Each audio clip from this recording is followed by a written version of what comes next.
Mary Miller, and welcome to the I Love CVille Show. Thank you kindly for joining us. It's a pleasure to connect with you guys through the I Love CVille Network here in downtown Charlottesville. A lot we're going to cover on today's show, including Tommy Theodose's death, a man who touched this community in so many ways, on the track and field as a coach, on the gridiron as a head football coach, as a driver's education instructor, and the hallways. Tommy Theodose, his legacy and his reputation still rings true to today. As a former sports writer at the Daily Progress and a sports broadcaster at NBC 29 and with the ESPN radio, I remember hearing the legendary stories of Tommy Theodose in the newsrooms where I worked within. These stories were often told by stakeholders in our community, like Jerry Ratcliffe, Jerry Hootie Ratcliffe, my first boss out of the University of Virginia. I'm going to relay some of these stories to you as I've heard them from folks like Jerry Ratcliffe, from folks like Joe Bingler, from folks like David Sloan, from folks like Coach Mike Cubbage, who at one time was a neighbor down the street of mine before he moved out of state and sold his home in Glenmore. Also on today's show, we'll talk Lisa Robertson. Yesterday, one of the most surprising aspects of the city council meeting was the news that Charlottesville City Attorney Lisa Robertson is hitting the road, Jack, and she's not coming back. No more, no more, no more, no more. Her last day, December 28th. Lisa Robertson has a pretty sterling reputation in this community as the city attorney for this jurisdiction. We'll talk Lisa Robertson's resignation, and I will ask you, the viewer and listener, this question. When is the last time Charlottesville, Virginia, has had its C-suite active and leading this city at the same time in cohesive fashion? And I characterize the Charlottesville C-suite, the executive suite. C-suite is synonymous for the CEO, the CFO, the CMO, the executives of a company. And I look at Charlottesville City as a corporation, if you may, $200+ million yearly budget, Charlottesville City. I look at the C-suite as the city manager, who is the CEO, the police chief, the fire chief, and the city attorney. When it's the last time Charlottesville, Virginia has had those four positions filled with full-time workers, not interim, but full-time workers, and leading this 10.2 square mile jurisdiction that gets national notoriety on a regular basis? It's been a really long time, and I'm not even sure I have that answer for you, and I follow this stuff very closely. Also on today's program, we'll take a look at what is becoming a troubling trend and reoccurrence in the Charlottesville area. We have now had 3 shootings in the last 48 hours, including one shooting on the UVA corner outside Christian's Pizza and Boylan Heights, and another shooting in a residential street in the Emmett Street Hydraulic Road area. The Emmett Street Hydraulic Road area shooting took place in the 5 o'clock hour yesterday.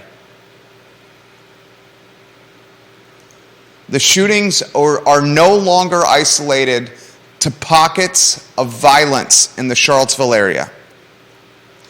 These shootings are rearing their ugly heads in the parking lots of $500 a night hotels,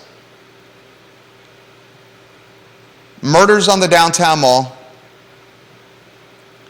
and a shooting on the University of Virginia corridor outside Boylan Heights as watering holes call last call and as patrons head out the door. If we don't start realizing that we have a gang problem in this area, we are not being honest with ourselves. On today's program, we will talk about the newspaper, the weekly newspaper, The Hook, being restored online, a Washington Post article that highlighted a catch and kill effort by what many anticipate is a wealthy financier who tried to destroy, disappear, and evaporate The Hook and its archives because this alleged wealthy financier was depicted in a negative light by this newspaper. The turn of events that have happened in the last 24 to 36 hours, we now have an anonymous entity that solely goes by F, the letter F, who has restored The Hook. That story for you on today's program. Lee Elberson, watching on LinkedIn. He asked this question, Jerry and Judah, is it just me or does Charlottesville have a significantly higher than average turnover of leadership?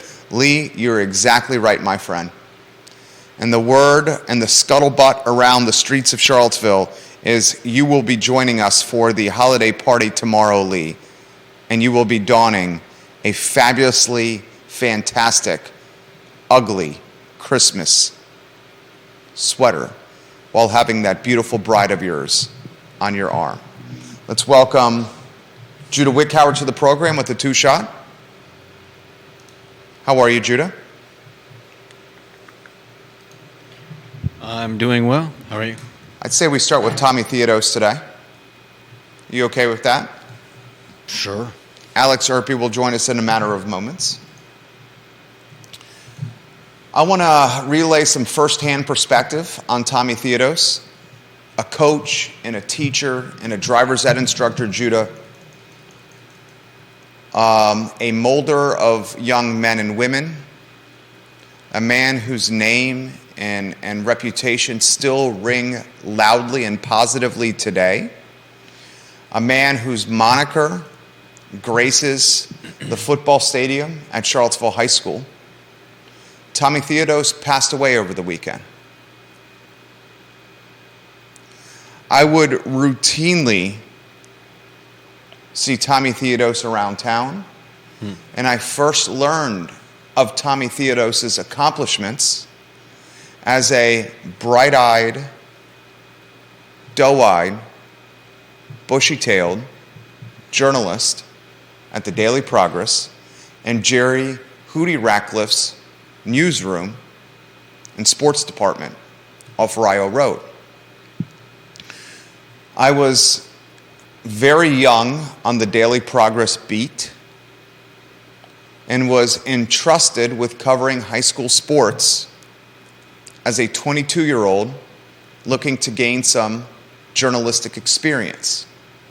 High school sports, when you're new to journalism, consisted of volleyball, field hockey, cross country, lacrosse, basketball, and the pinnacle of what you covered, Friday night lights and high school football.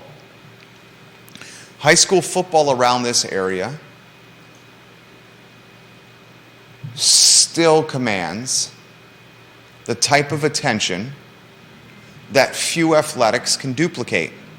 In fact, if you aggregate the attendance of home football games in the Central Virginia area on Friday nights, I can guarantee you all those Friday night home football games of high school football would surpass the attendance of a home football game at Scott Stadium on Saturdays at UVA. Charlottesville High School, when I started covering this team, had seen some better days. Garwin DeBerry was the replacement of Tommy Theodose of Joe Bingler. And Coach DeBerry was a class act.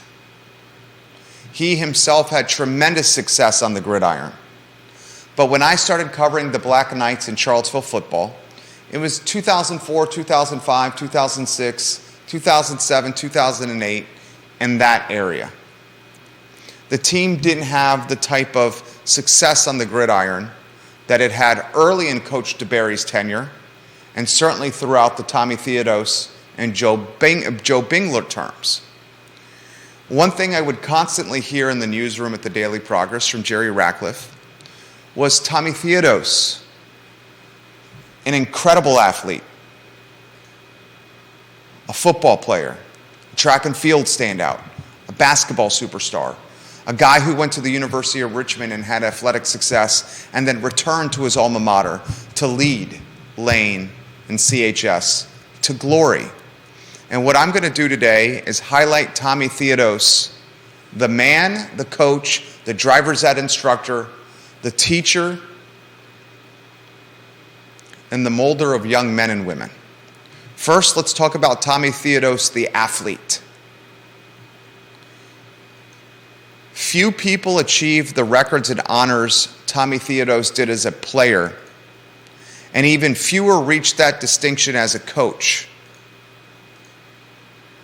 And even fewer reached the levels of success of Tommy Theodose, the man. As a student at Charlottesville's Lane High School, Tommy Theodose earned 15 letters in 4 sports. I'll repeat that again. Tommy Theodose, as a student at Charlottesville's Lane High School, earned 15 varsity letters in 4 sports. He was an All-State and All-American as a quarterback in 1951. In 1951 and 1952, Tommy Theodose gained All-State credentials as a basketball player and set Lane scoring records. After a stellar athletic career at the University of Richmond, Tommy Theodose returned to Lane as a football coach and as a track coach. In 21 years of coaching football, Tommy Theodose enjoyed a record of 144 wins, 57 losses, and 8 ties. That's worth repeating. And I hope you're rotating the photos around. Thank you, Judah. Look at the screen as we champion this man's legacy. In 21 years of coaching football, Tommy Theodose posted an overall record of 144 wins, 57 losses, and 8 ties. His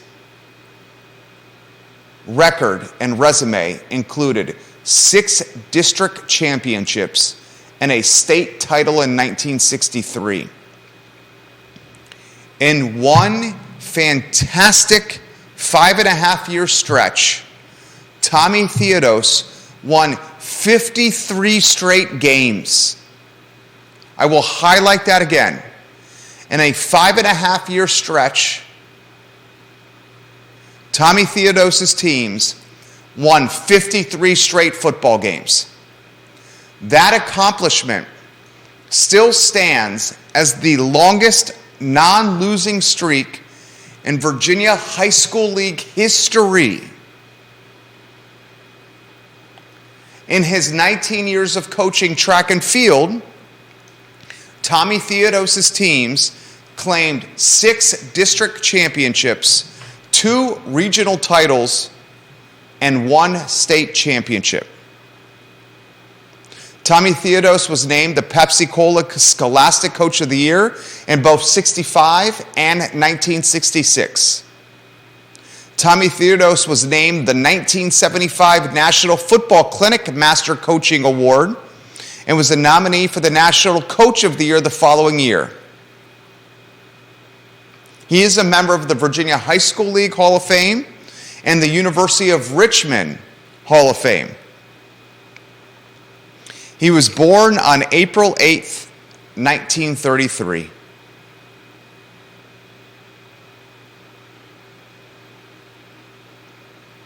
He graduated from Lane High School. He graduated from the University of Richmond. And he undoubtedly has made this community proud. There was a message posted by someone who did not leave his name in a Facebook group that I'm a part of. And that Facebook group is Black Knights, How a Football Team Integrated a Town. This Facebook group and the man who posted this 8 or 10 paragraph commentary resonated and rang true with my soul and my heart. The man who wrote this clearly has a journalistic background. I'm going to relay what this individual wrote. I would love if you continued to rotate the photos of Tommy Theodose on screen. Here's what was posted on Facebook 5 hours ago. On September 11th, 1959, a 26-year-old first-year head coach named Tommy Theodose made his debut as Lane High School's head football coach. This may have been one of the most chaotic weeks in Charlottesville's history. Lane High School had desegregated 3 days before kickoff. Tommy Theodose, as a 26-year-old, beat Thomas Jefferson High School 27-13. It was a massive and monumental upset. Lane High School followed this win with a 7-6 victory against the 1958 Class A state champion Hermitage High School. Tommy Theodose became the Golden Greek in less than 10 days as a 26-year-old rookie head coach on the sidelines of Lane. And just like that, a legend had arrived to Charlottesville. The man who wrote this commentary continues. He says, I have interviewed over 100 people and have asked many open questions about Charlottesville, Lane High School, and its football program. One question this man always asked was his thoughts and opinions on Tommy Theodose. Here are a few snippets from those interviews about the man, the coach, and the teacher. Frankie Allen said this: Tommy Theodose had a charisma about him. He gave you a sense of security during a tough time. Discipline was Tommy Theodose. He did not treat anyone differently. I liked that he treated me as an equal. Joe Bailey said this: Tommy Theodose was one of the most important people that has ever been in my life, second to my father. David Trice said this: in practice, you ran it again, and then you ran it again, until he thought you got it right, and that's why we were pretty damn good. David Jones said this: he was no nonsense. He treated the last guy on the team like the first guy on the team. George Gay said this: you never wanted to disappoint Tommy Theodose. Jimmy Jones, JJ, relayed this story. We were in a game in my junior year. I was pretty cocky. It was the 6th or 7th game of the year. He sent in a play, a screen pass. It was 3rd down and 8. Dwayne Bickers was our senior captain. The guard brought the play in and said it was screen right. As soon as the guard told me the play, Dwayne said while standing in the huddle, Jim, you can't do that. They know a screen is coming. Look at them.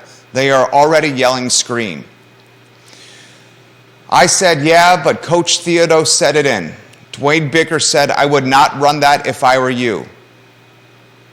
Jimmy Jones said, so as a dumbass, I changed the play and went to another pass, and it was incomplete as usual. As he jogged back toward the sidelines, Theodose met him with a harsh remark and grabbed his jersey and took him all the way off the field and sat his butt down on the bench. Coach Theodose told him, listen to me, young man. I am the coach and you are the player. If you ever think you are smart enough and old enough to coach this team, then I'll give you the damn whistle. Until then, I'm in charge and you are not. If I send in a play, run it. Jimmy Jones said, yes, sir.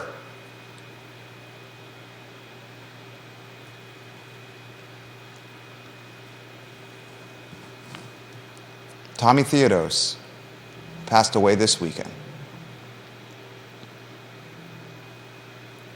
A driving instructor, a football coach, track and field coach, a man who helped Lane during its most difficult times as it welcomed black students into hallways.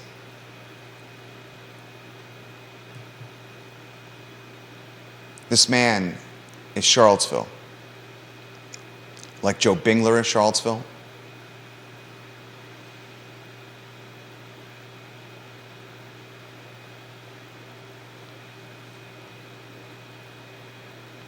This holiday season, hug the folks in your life, because life is precious and it's short. A couple more topics I'd like to get to on today's show. First, I want to highlight that City Attorney Lisa Robertson has quit. Her last day is December 28th. Lisa Robertson became the city attorney on May 3rd, 2021, after serving as the interim city attorney since October 2020. Before that, she was an assistant city attorney. Lisa Robertson had a challenging tenure. Her tenure overlapped with Mayor Nakia Walker's term on council.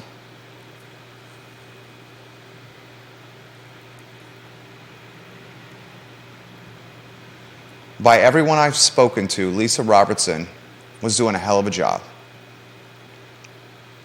And currently, Charlottesville City does not have a full-time city manager.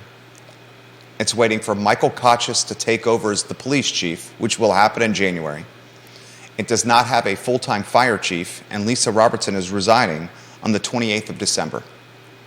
So on December 28th, you will not have a full-time city manager, you will not have a city attorney, you will not have a fire chief, and you won't have a police chief. All four of the top positions in Charlottesville's jurisdiction will be vacant on the 28th of December. All four. I'm going to ask you, the viewer and listener, this question. When is the last time Charlottesville City has had its entire C-suite active, hired, and on the payroll? And I'm not talking about consultants or interims, mercenaries. I'm talking about people that live in this community that collect a paycheck from Charlottesville City every 2 weeks. Does anyone know the answer to the question? I am not even 100% certain on this, and I follow this very closely. I believe the last time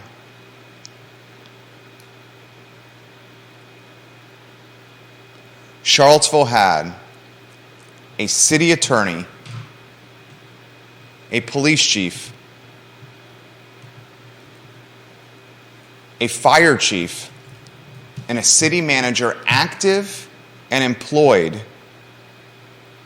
at the exact same time, I believe was roughly 3 years ago, when Al Thomas was the police chief, when Andrew Baxter was the fire chief, when Maurice Jones was the city manager, and when Craig Brown was the city attorney. I want you to think about that. Nearly 3 years it's been since the entire C-suite has been active and employed by a Charlottesville city that self-proclaims itself as world-class. Why does Charlottesville City struggle to maintain leadership? Ask yourself that question. I don't have that answer. And Michael Kochis, who's going to be the police chief of Charlottesville, is he now asking himself, what have I gotten myself into? You have had 3 shootings in Charlottesville City over the last 48 hours alone. You had a gunfight synonymous with the OK Corral and the shadows of the Omni Hotel, and you had a murder on the downtown mall. You had a shooting outside Boylan Heights over the weekend on the UVA corner. You had a shooting in a residential neighborhood yesterday in the 5 o'clock hour in the Emmett Street Hydraulic Road area. Now your city attorney has quit. You don't have a city manager in play. Your police chief hasn't started yet, and there's no fire chief in play right now. On top of that, 3 of 5 city council spots are up for re-election in 11 months. To say that stability is a concern is an understatement. It's an understatement. And to say that this is continued collateral damage of the Nakia Walker tenure is no longer applicable. It's no longer applicable. Something is in the water in this 10.2 square mile city where people don't stay on the job. And I can't put my finger on it. I don't know if you can. I certainly can.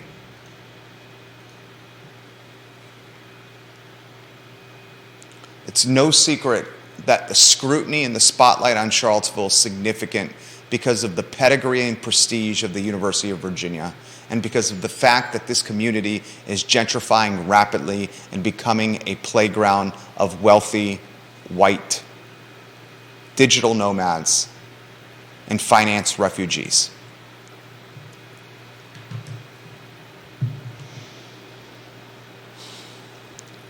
One other topic before Alex Urpí, the CEO of Emergent Financial Services and the co-star of Today y Mañana. The hook has been restored. I'd like to go to a 2-shot and welcome Judah Woodcower on this. The hook, arguably the last great investigative journalism brand in Central Virginia. Definitely. It was certainly a shame to see it go. Undoubtedly. Hall Spencer, the leader of the hook. Yep. Courtney Stewart, the first journalist hired by Hall Spencer. Mm-hmm. Lisa Providence, and David McNair. Coy Barefoot wrote for the hook from time to time. It was a publication that I look forward to reading every week, and one that I very much enjoyed checking out online, in particular the comments below the articles, where stories would take other forms, new forms. Additional background would be provided by anonymous commentators.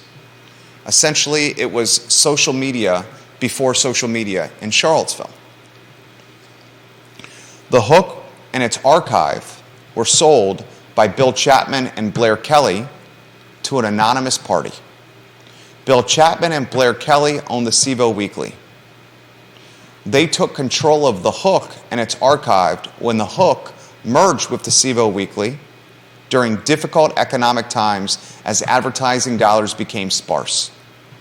When the merger with the hook and the CVille Weekly transpired, Blair Kelly and Bill Chapman then owned the hook and its intellectual property, which means the archive.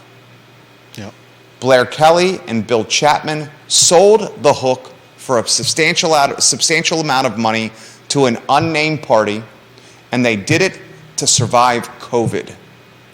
When they sold the hook to an unnamed party for a substantial amount of money, this flew under the radar of many people. Very soon after that deal closed, the hook evaporated and disappeared. Lisa Providence and David McNair and Courtney Stewart and Hall Spencer called it a catch and kill, where the unnamed party who purchased the archive did it for the sole purpose of eviscerating the archive to prevent the unnamed party's reputation from remaining online in negative capacity. Yeah. Now, there is no clear-cut indication of who purchased the hook's archive, but a lot of indicators point to a University of Virginia graduate who allegedly, and I'm using the word allegedly, was caught up in a nasty rape circumstance. Courtney Stewart covered this very well, as she always does with all her journalism. And the alleged person, and I would encourage you to do some research on this, it's easily found online.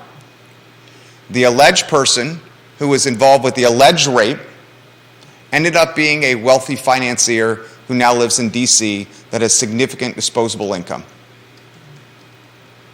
This particular individual allegedly purchased the hook to rehabilitate his brand online. Today, the hook has been returned. The Washington Post did an article about the catch and kill effort of this alleged buyer. And because of that Washington Post article and the global notoriety it received, another anonymous party who goes by the letter F purchased the hook or somehow got his or her hands on the archive And brought them back. and brought the archive back online. Yeah. There are lessons learned here. Yeah. And if the you want- lessons that I've learned here, you want to jump in? Yeah, be careful of the Streisand effect. You want to offer perspective on that? Yeah, imagine if just a few of the articles, including the ones mentioning this alleged person, were to disappear from the overall archives. Probably nobody would be any the wiser for a very long time. But scrubbing the entire archives, all of a sudden you've got everybody talking about the hook archives, and of course speculating on why somebody would want to get rid of them. You do yourself more harm by taking such drastic actions as were taken here than you would have by slowly and quietly maybe just deleting a few of the stories. Other lessons I've learned are just because a brand is archiving its content online doesn't mean it's safe for perpetuity. Yeah. As a company that builds content for brands and businesses, you often realize the fickle nature of digitalized content. And digitalized content can be hacked. Websites can be forgotten to get renewed. Yeah. Websites can break.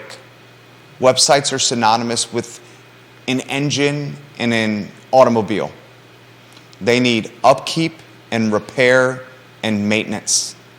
And to think that you can just have an archive and leave it online without managing and massaging and protecting and preserving that archive is not realistic.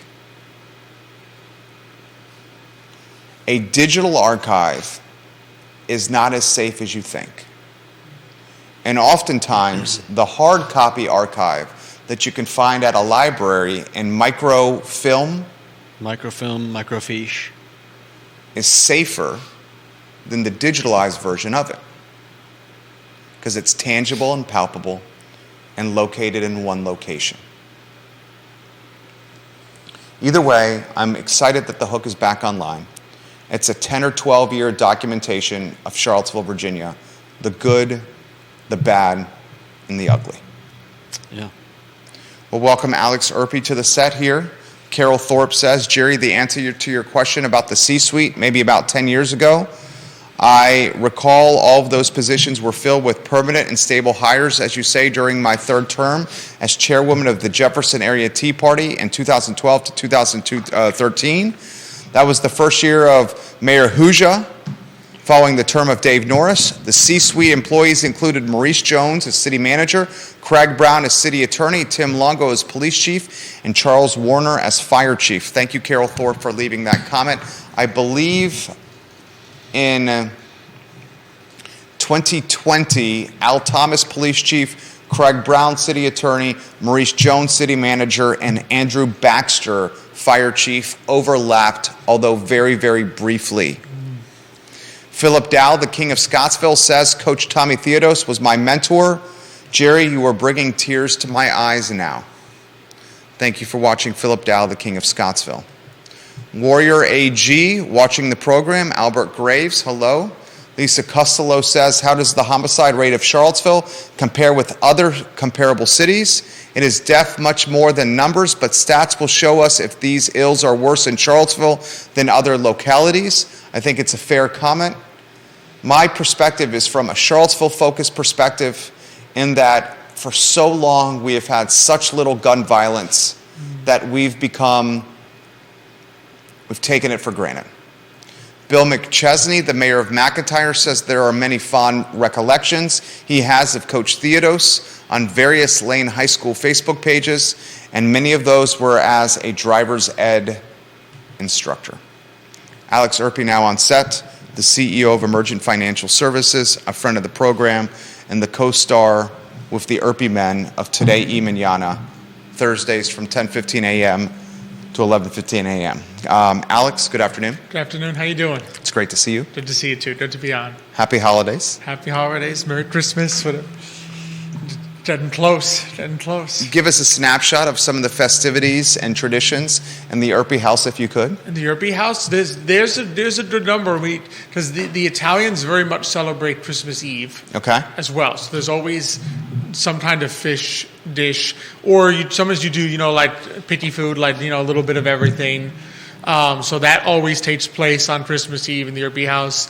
The Christmas morning, always, my dad makes the melted Spanish hot chocolate. That's basically, it's different. It's not like your American Swiss Miss style. It's like you literally melt chocolate, and you either have it plain, or you can add like a little touch of milk to it, but it's basically just melted chocolate, and we'll have cookies with it, or sometimes my mom will make donuts or churros or something to go with it, and that's been as long as I can remember.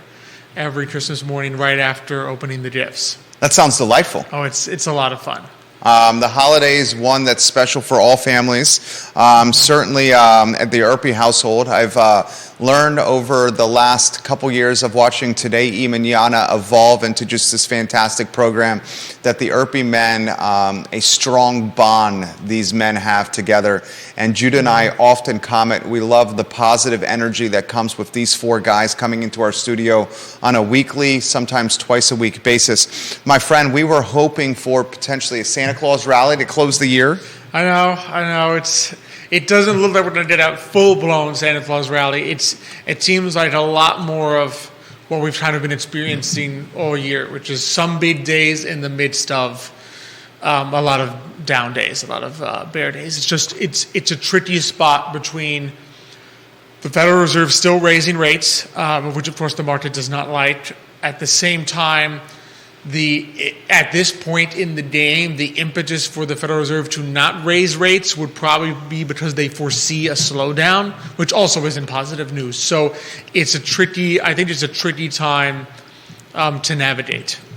Go ahead, Judah. If at all, do the problems that Japan is currently experiencing affect those things? Japan completely spooked the markets today. Not obviously stocks are up, but in terms of the overall financial capital markets, very surprised. No one really saw that one coming. It's an interesting one because Japan, of course, so what they did, for those who aren't aware, their 10-year rate, the 10-year Japanese bond, essentially, right, is now able to move. Before they had basically, for the last decade plus, the Japanese have basically said, we have pinned the 10-year bond at this number, which is 0, and it's staying there. We will buy basically unlimited bonds as is necessary to keep this number at 0, and they're now letting that go. That's it's interesting because they're not really out of the kind of economic malaise that caused them to pin that number in the first place, but they're obviously seeing some serious issues in their capital markets, in their bond markets, that are causing them to have to pull back from this promise to basically print unlimited yen. It's interesting because 10 years ago, a lot of people thought that when they did this, that the yen was just going to collapse. Because they said, I mean, how do you have a country that says we will print unlimited yen to keep rates at zero and not have some kind of hyperinflation? And they really didn't have that for a long time. And even now, it hasn't gone hyper or anything. Yeah. But obviously, they are seeing some underlying concerns beyond just the state of their economy that have caused them to say this is not something that's obviously tenable for them to continue going forwards. Judah, jump in anytime you want. I love your questions here. It sounds like you have another one here. Yeah, well, with I believe Japan is one of the largest owners of American debt. Is that also worrisome? Not quite as much. They are one of the larger owners. The issue is everyone who's an owner of U.S. debt is kind of dwarfed by the Federal Reserve at this point. Yeah. So anyone who tried, usually there was concern, for example, 10 plus years ago, that the Chinese, who were at the time the second biggest owner, might attempt to dump U.S. debt to hurt the United States. But they only, because the fact that the Federal Reserve holds so much, they really only end up hurting themselves if they attempt to do that. Gotcha. I'd be surprised, given that the Japanese aren't really adversarial. I mean, they don't have any political gain to do so, and I don't think they have any financial incentive to do so. And I think the impact would be limited, because the Federal Reserve would basically say, okay, we're willing to make up this slack. I want to jump in and offer a point of clarification from Carol Thorpe. Carol, thank you for holding us accountable. She highlights that Maurice Jones was not the city manager in 2020. So my anticipated period where Craig Brown and Al Thomas and Andrew Baxter and Maurice Jones were all C-suite and active at the same time as city manager, police chief, fire chief, and city attorney was incorrect. So, Carol, thank you for holding me accountable. And it seems that Carol Thorpe may be right here. Since 2012, did she say? So she says the answer to the question about C-suite in Charlottesville City Hall maybe 10 years ago. If she recalls, all those positions were filled with permanent and stable hires, as you say, during her third term as chairwoman of the Jefferson Area Tea Party, 2012 to 2013. That was the first year of Mayor Huja.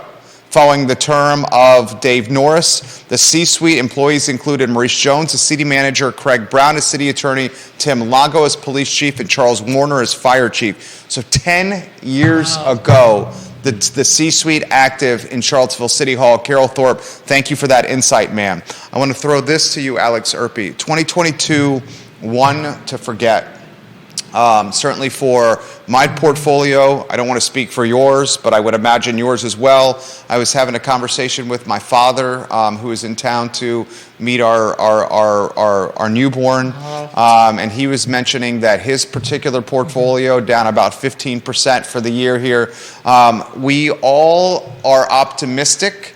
Well, many of us are cautiously optimistic. Cautiously optimistic. Give us ammunition. And if you think I'm reading this incorrectly, please, I trust you, respect you here.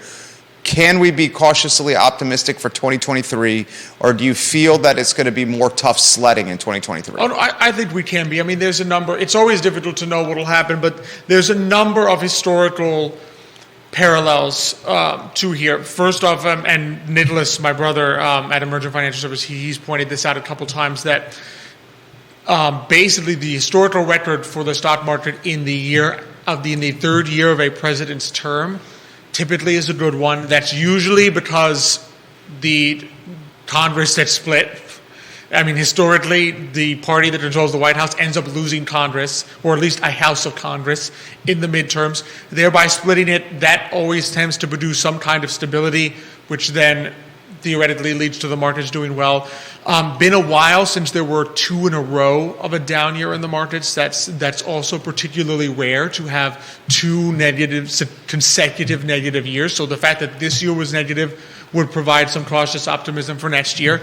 And even if we look at I mean, two other factors you could say is, A, I think it's pretty clear that even though the Federal Reserve is still raising rates and may do so maybe early in 2023, we're not going to see 8 rate hikes next year.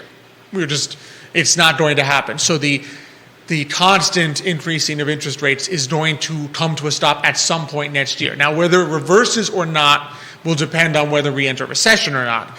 But at the very least, I don't think anyone foresees continuous rate hikes all next year as well. That would be reckless, probably beyond anything that we would expect even of this Federal Reserve, right? And so you then are left with, okay, do we enter recession? That would be kind of your damper. But we've seen plenty of times before that a recession does not necessarily cause a stock market crash, particularly if the crash preceded the recession. What's often unknown is, of course, 1929, Great Depression. That crash preceded the actual recession.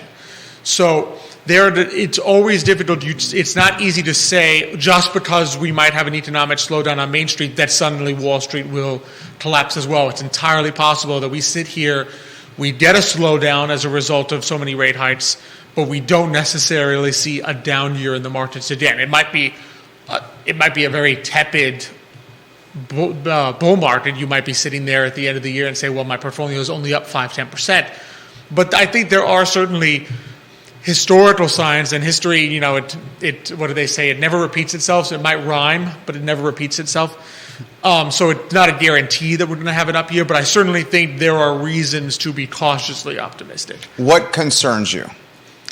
The big concern at this point is a resulting slowdown from the Federal Reserve having hiked rates so much. This is something I talked about with Xavier a lot, that historically there is a lag between when the Federal Reserve raises interest rates, thereby pulling money out of the economy, and when you see the effects of that. And the Federal Reserve always thinks, and it's not a particular knock against this set of Federal Reserve FOMC members, right? Every Federal Reserve going back to 1929 thinks that they've figured it out and they can decrease the money supply just the right amount to get a handle on inflation and there will be no problems. And they have a consistent track record of not being able to gauge that correctly. And it's not because they're stupid, it's because the economy is a very large multivariable amalgamation of millions upon billions of individual decisions. And it is impossible to be able to predict with certainty, yes, if I raise rates this many times, this is going to be the effect. You can't know it. So the concern is that they've done too much and don't know it, or on the flip side, that they have not moved the needle sufficiently on inflation, and we are going to be stuck with a slowing economy and still lingering inflation, because the PPI number was still not particularly promising, so that's the inflation that's being faced by producers before it gets to the store shelves. That number, again, the issue we're having is inflation may be coming down in the sense of instead of 0.4 month over month, it's 0.2 month over month. That's still prices going up, and that's still a very hard situation for the average consumer. So those are the two concerns, that either they've gone so far that we are going to hit something, we're going to crash, or that for if inflation is the result of contradictory fiscal policy where we've spent gobs of money that's undoing the interest rate hikes, that we're going to be sitting there with persistent high prices and a slowdown. Those, I think, would be the headwinds that you'd say that's the cautious part of the cautious optimism. Alex Urpí, CEO of Emergent Financial Services, dropping knowledge. You to jump in here anytime you want. I want to highlight the fact that, and this is something that I'm going to be dealing with in a phone call in about 20 minutes here, home builder sentiment, National Association of Home Builders, is at a low last seen in 2012. So we're at a, nearly 11-year low with new construction, home builder sentiment. That's essentially confidence with home builders with the conditions they have in their economy. Walmart and Target have highlighted, and these are some of the largest retailers out there, that the $100,000 plus households are now shopping more than ever at their locations, and they're not going deep into their wallets with shopping. They're cutting back. It's a recessionary sign. They're cutting back. We've highlighted from a Charlottesville Main Street standpoint, pints of beer are $8 now, and it's not a reflection of the brewer looking to hustle or make as much money as possible. It's a reflection of cost of goods being out of control. And they need $8 prices on their pints just to essentially get darn near close to breaking even here. And remember, that's a very competitive industry. Extremely competitive. So saturated. it's very difficult in that industry for one or two suppliers of beer to just be jacking up the price to make exorbitant profits. Exactly right. If that price is going up in a competitive industry, it's because cost of goods has gone up. Exactly right. That's exactly right here. So I'm trying to, because I'm a glasses half full guy, I'm looking for leverage or ammunition to be able to highlight going into the first quarter with, say, my clients on our B2B roster, an advertising agency, where I'm routinely meeting with them or Zooming with them or conference calling with them, as you are in your business. Absolutely. Right? Of what is the perspective you're sharing with your clients of this is what could happen and why we are optimistic here. So basically, it's just reminding clients that the number one thing is you need to look at your risk. And one of the things that happened this year that is not likely to repeat is the fact that, let's face it, the reason in a normal stock market scenario, your portfolio and your dad's portfolio should not be down, both of them, this much in this year. Right, because you would expect your dad's portfolio to be safer. It is. More bonds. That's right. Right, than yours. Right. So even if there was a stock market crash in a normal year, you'd say, well, yeah, in a stock market crash, Jerry's going to lose a lot, Alex is going to lose a lot. Your dad is not going to lose a lot. My dad's not going to lose a lot because they are more invested in bonds. This year, that didn't happen. Because of the fact that the Federal Reserve raised rates so much, bonds also got hammered. Very rare. Economics 101 is typically 9 times out of 10, stocks go up, bonds go down, stocks go down, bonds go up. It's typically the way that works. They have a minor inverse relationship. This year, they both went down. Highly unusual.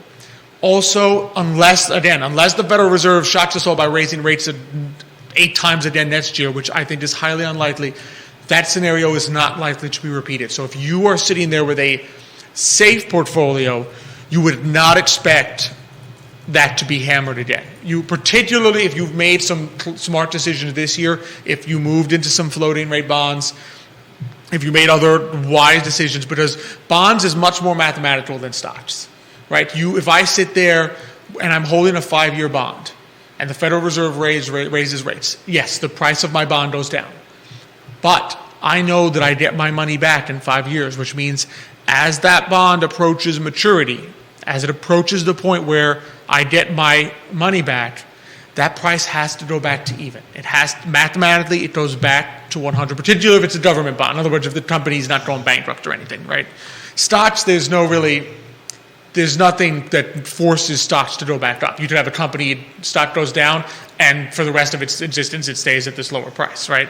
Bonds don't work that way. There is a mathematical impact of bonds. So one of the things we're telling our clients is, look, you have to recognize this year for what it was, but you cannot let it impact the strategy that you are looking at, because your strategy should be based on the level of risk that you can afford to take, not what happened this year. Strategy should not be based on this happened in 2022, ergo I should completely transform my portfolio for 2023. That's a recipe to chase disaster. So we just tell our clients, look, the headwinds are still there. There are some historical reasons to be optimistic that it's very rare to have 2 negative years in a row. Very rare that you would have a down year in the 3rd term of a presidency, right? Doesn't mean it can't happen, but one of the things we are looking at is saying, okay, there is probably going to be a little more safety in bonds in 2023 than there was in 2022, because this year was just something very unprecedented in that relationship. Judah? Thoughts?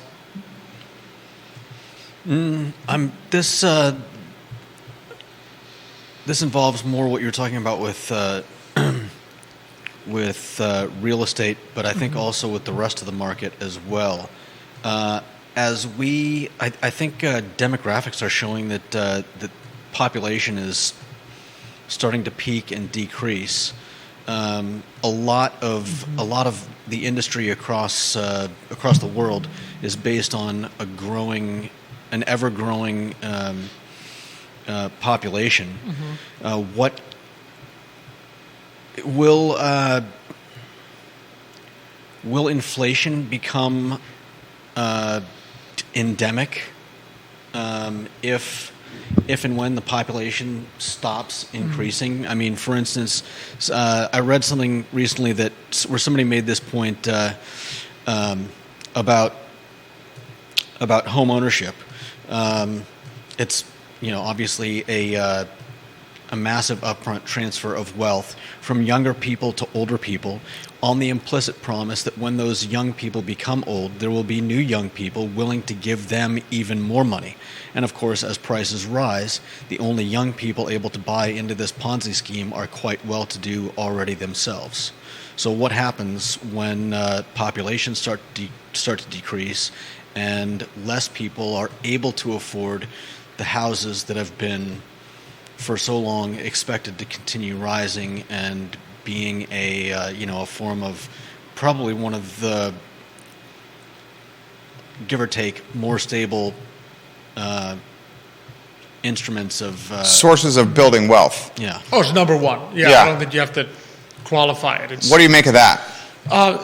Two different things. On the inflation side, that would, whether or not inflation becomes persistent as a result of population no longer increasing, depends on how the Federal Reserve reacts to the money supply. So in other words, indeed, if you kept the way it's supposed to work is that the money supply of a country is supposed to increase over time as its population increases, thereby keeping like a balance between the amount of money floating around per person.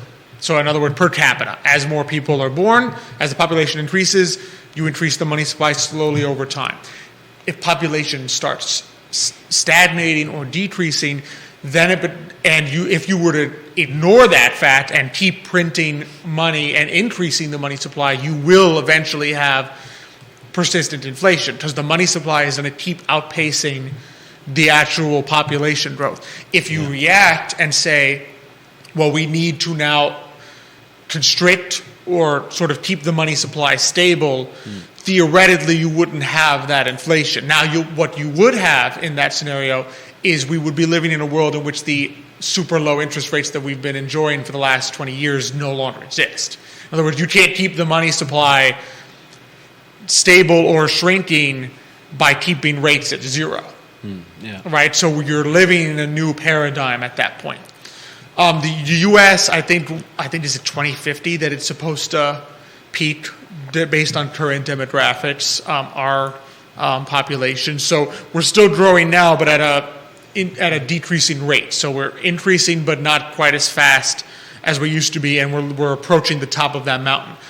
As far as the housing situation goes, it's interesting because you obviously have two conflicting forces at work there, because where we currently are now is an undersupply of housing.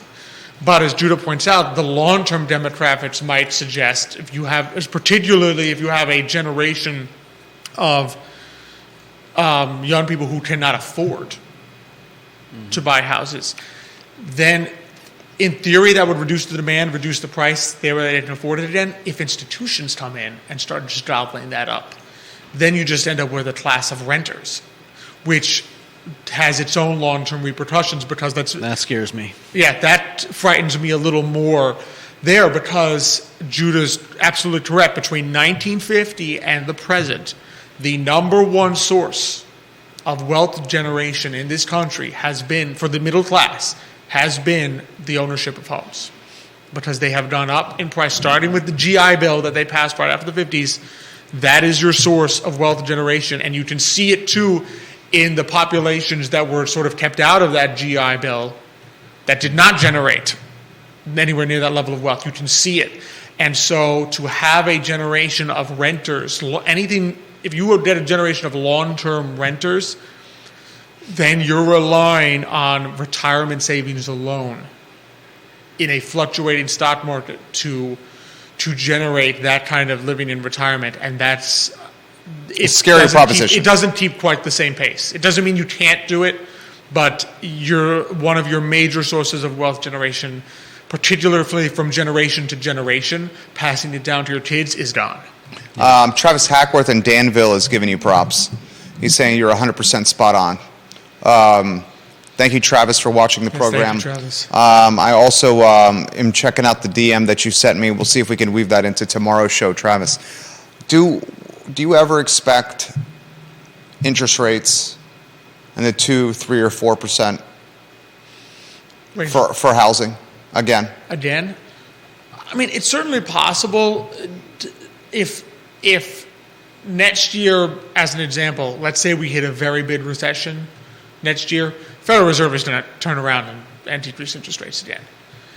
Whether the question then becomes what the housing market does. In other words, if there's a lot of concern about mortgages, then your spread stays wide. Because remember, the mortgage rate is based first, like all interest rates. The mortgage rate is your prime rate. That's the rate that the Federal Reserve, that's kind of your risk-free rate that the Federal Reserve is setting, plus a spread. The spread is basically compensating for the fact that a mortgage, from a lending perspective, a mortgage is more risky than buying a government bond. So if I'm going to buy a government bond at 3%, I'm not going to lend you money for a mortgage at 3%, because the government bond has no risk, relatively speaking, right? And the mortgage does. So those are two elements. So as an example, if the Federal Reserve drops rates again to 2%, but the housing market starts looking like it's got serious problems, that people can't pay their mortgages, and mortgages becomes extremely risky, you might see a big spread. And so mortgage rates might not come back down to 2 to 4.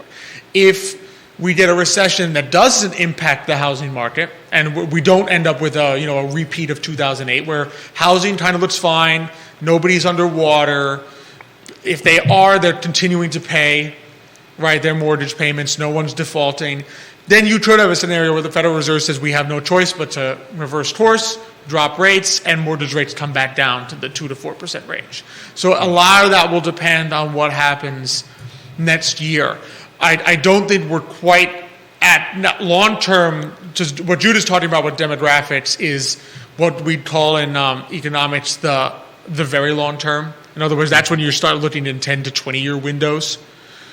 Over the very long term, yeah, we could be looking at a different paradigm, but that doesn't mean that within the next 10, 15 years we wouldn't see rates come back to 2 to 4%. We could see that in the next decade, even if the longer-term trend would be leading us in a different direction. William Clark, thank you for sharing the show. If you have anything to add, jump in here. Bernardo Martinez says, you got that right, Jerry. The Urpies have the touch to make sure you feel welcome in any area, especially on Today and Mañana and their program. Kind. Happy holidays to all of you guys from Bernardo Martinez. Oh, thank you, Bernardo. Happy holidays to you as well. Watching the program as we speak.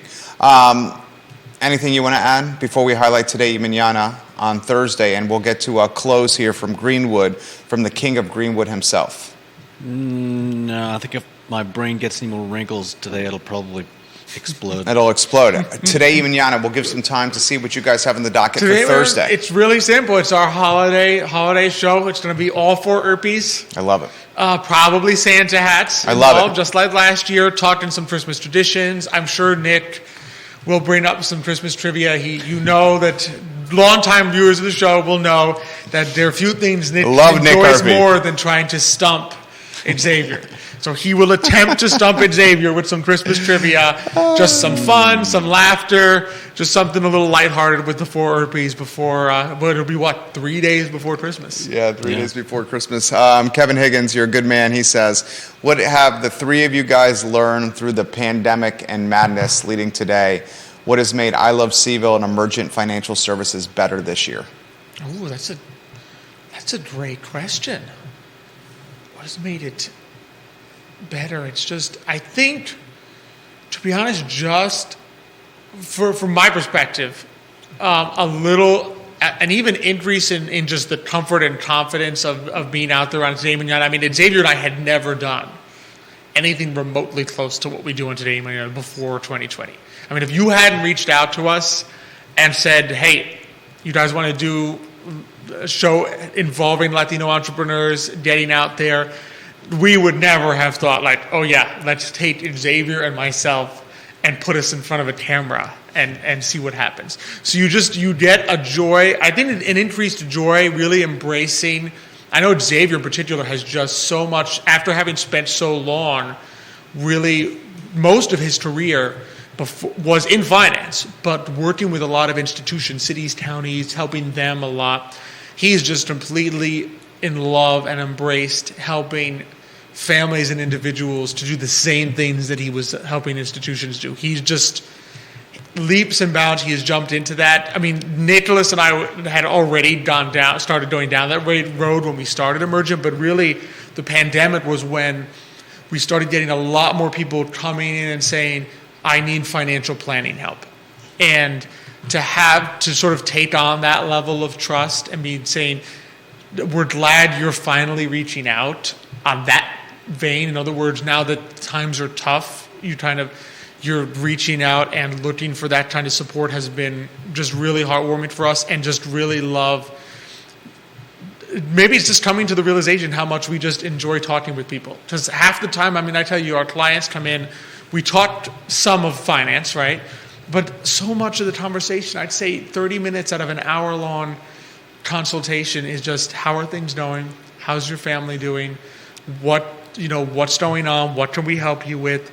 And that really we have embraced in the last few years and realized how much we love it, which just brings an added joy to every day. So that, between that and Today Mañana, has been a huge blessing for us this year in particular.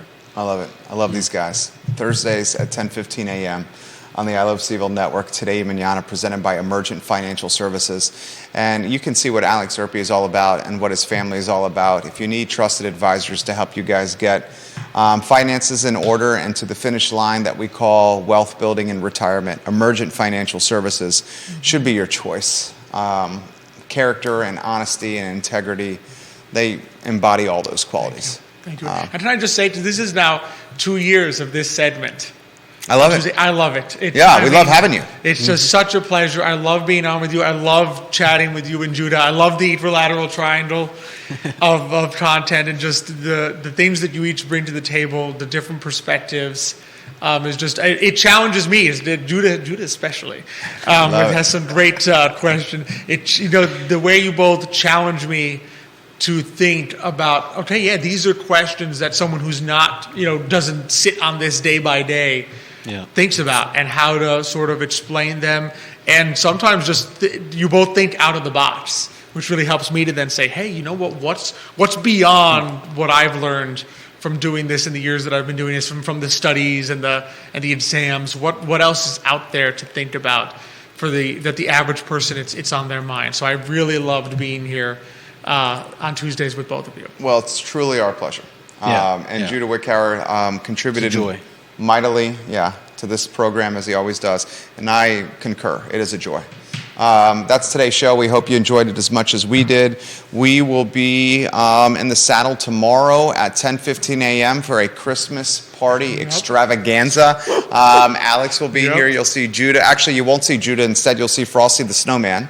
I will not be here. Instead, you'll see Buddy the Elf, and Chris Kringle will be sitting across from me. And local luminaries and superstars and rock stars will be in attendance, as I believe the holiday list somehow has gone from a promised 8 people to now over 30 people.